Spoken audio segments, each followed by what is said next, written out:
Hello everyone, welcome back to Mohana Astrology. This is Rajshri here. Today's video is a slightly different video. It's on remedies, astrological remedies, and I kind of feel compelled to do this video.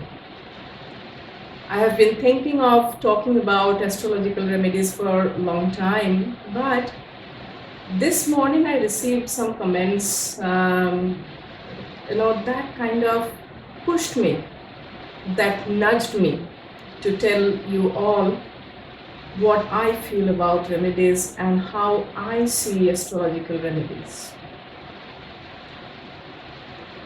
Now, all of us have come to this world because we have certain karmas with us, past life karmas, where we have done certain good things, done certain not so good things, and that has led to our birth here. And this will keep on happening till the time we ourselves come to a birth when we realize that it's not worth it.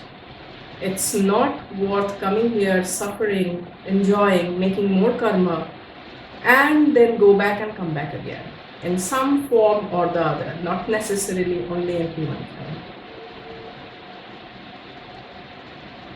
Now, when we come here in human form, we are elevated souls, we are elevated creatures than others on the world. So we feel that there are certain things that we can do to alleviate, to get rid of all the sufferings that's happening to us.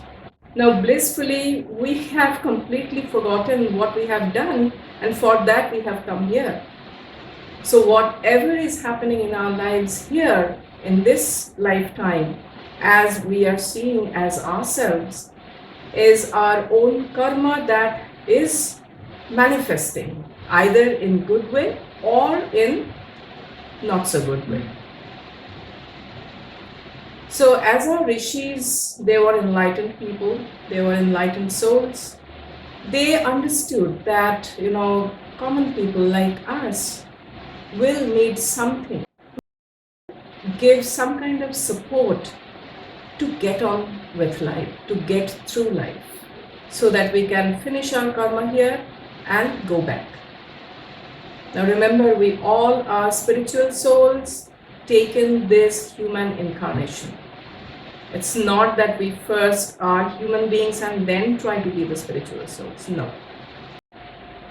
Now, to give us that support, rishis had given quite a few mantras, quite a few rituals. I shouldn't say rituals, it's the mantras rather, because in the Vedic times, it's the mantras which were most prevalent, and they used to work as well, because people's mind, people's body, people's thought, everything was receptive of the vibes of those mantras. Now, I come across quite a few clients who insist on some kind of quick remedies. I do not give any quick remedies because I do not believe in quick remedies. We are doing our remedies if we are living our lives right. Now, what do I mean by living our lives right? It means that we need to do the things that we are supposed to do. We are duty-bound people. Now, we haven't come here to enjoy this world and spend some time and do picnic here. This is Martalok. This is the place of suffering. This is the place where our souls have come to mitigate the karmas of our past lives.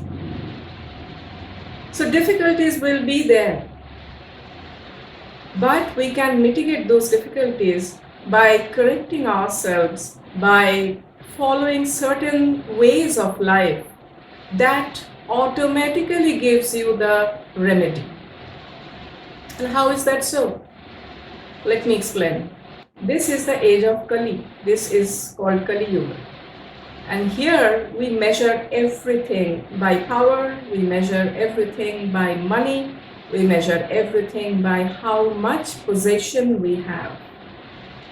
Now, in the pursuit of this possession, we have somehow lost the inner quest of happiness, the true happiness. We feel that the happiness will come from materialistic comforts, but people who are having materialistic comforts are still unhappy. The right kind of remedy starts with our lifestyle.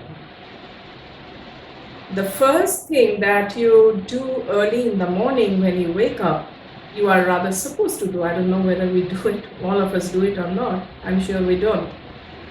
The thing that we are supposed to do in the morning is to cleanse ourselves, is to take a shower, start the day remembering the Almighty, remembering God, and asking Him for His blessings so that we can get through the day without hitch and by discharging our karma that we are supposed to do. The surprising part is many of us do not even get time to get up early in the morning. So our day starts at 8, 8:30, 9, 10, for some people 11. It's the lifestyle, it's the work that has bound us to the endless cycle of karma that we have. That's the nature of Kali Yuga. We can't escape it. And that has caused all the disbalance, all the imbalance in our lives. Our hormones have gone for a toss. Our peace of mind have gone for a toss. Our perception of things have changed so much that we do not value empathy these days anymore. So many incidents that I come across every day which shows that we are becoming less and less empathetic. Now let's come back to the remedy part, how we are going to strengthen our planets through our daily work. When you wake up early in the morning, the first thing that you are doing is you are strengthening your sun. Sun comes out at the right time, sets at the right time. If you can inculcate that habit in your life, you are strengthening your sun. Then washing yourself off, it's not only about the body but also about the mind. When you take shower, you are also supposed to pray that cleanse our mind. So again, strengthening our sun and moon together. Then by starting the day with worship, you are worshipping God, you are strengthening your Jupiter.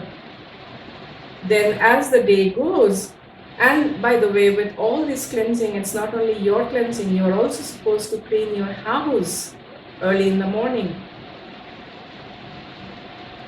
By that cleansing, by keeping the house tidy, you are sweeping away negativities of Saturn and Rahu, and you are instilling the positivity of Venus, Shukra, which again brings money, which brings peace, which brings comfort in life. But do we do all these things? We don't. And we look for quick remedies. So that's the essence of Kali Yuga: quick remedies, quick turnaround, quick money, everything quick. Now, there are certain remedies which are extremely powerful, but we do not do those at all. One of these remedies are chanting the Navagraha Stotra. So by doing this early in the morning after taking bath, you are actually pacifying, praying and pacifying all the planets that, I should rather say grahas, not planets, do not really explain the meaning of the right meaning of the graha. So you are pacifying all the grahas that are impacting your life. How many of us do it? If you are not doing it, start doing it and see the benefit over time. Again, do not expect quick turnaround. Do not expect overnight solution. It's a way of life.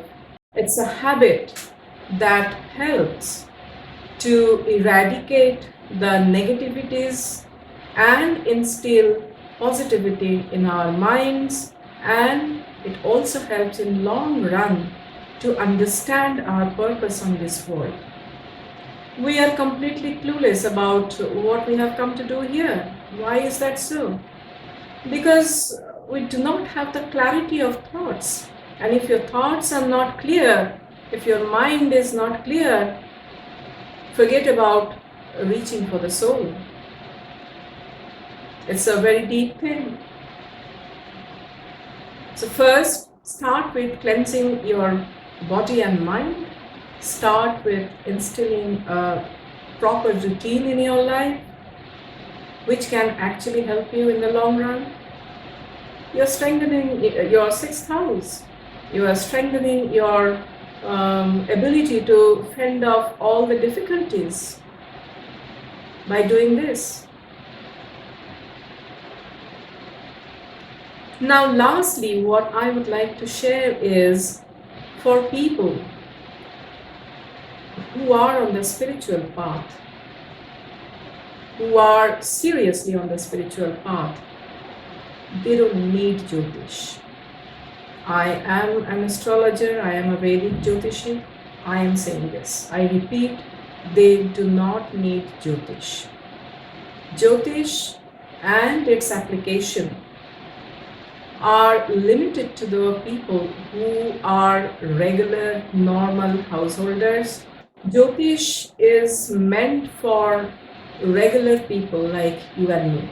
Jyotish is not meant for somebody who has left this materialistic world and is in pursuit of the real thing.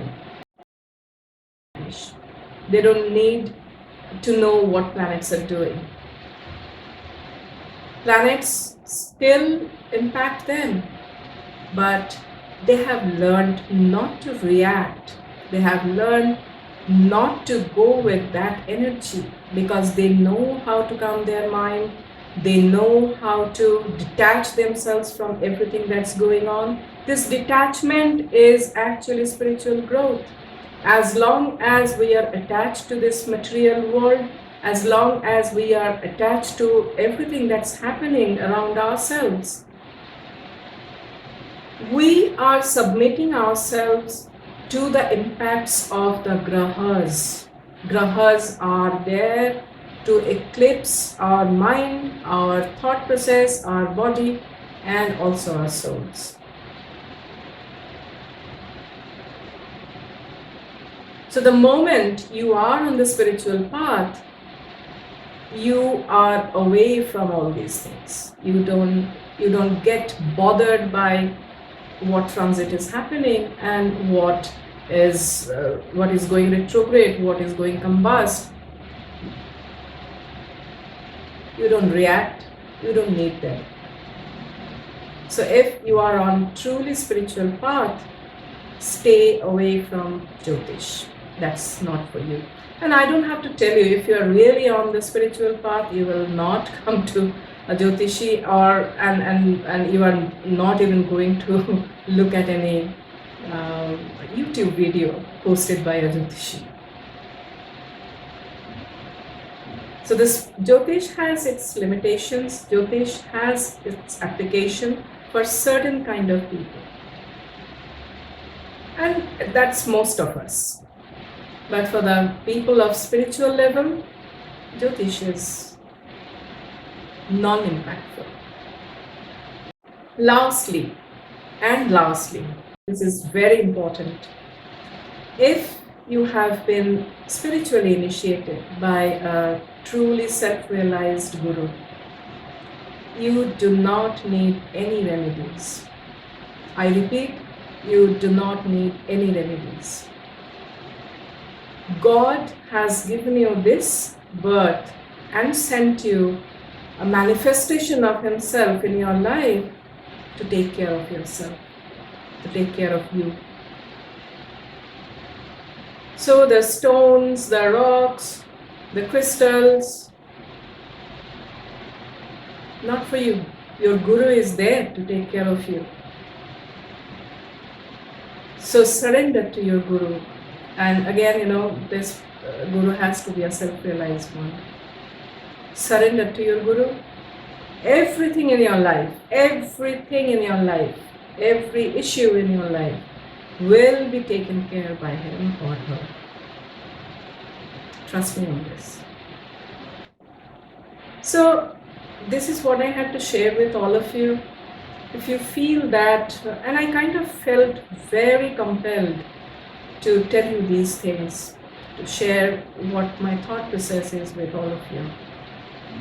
If you feel that these are adding any value to you, to your life, and to see how the remedies work,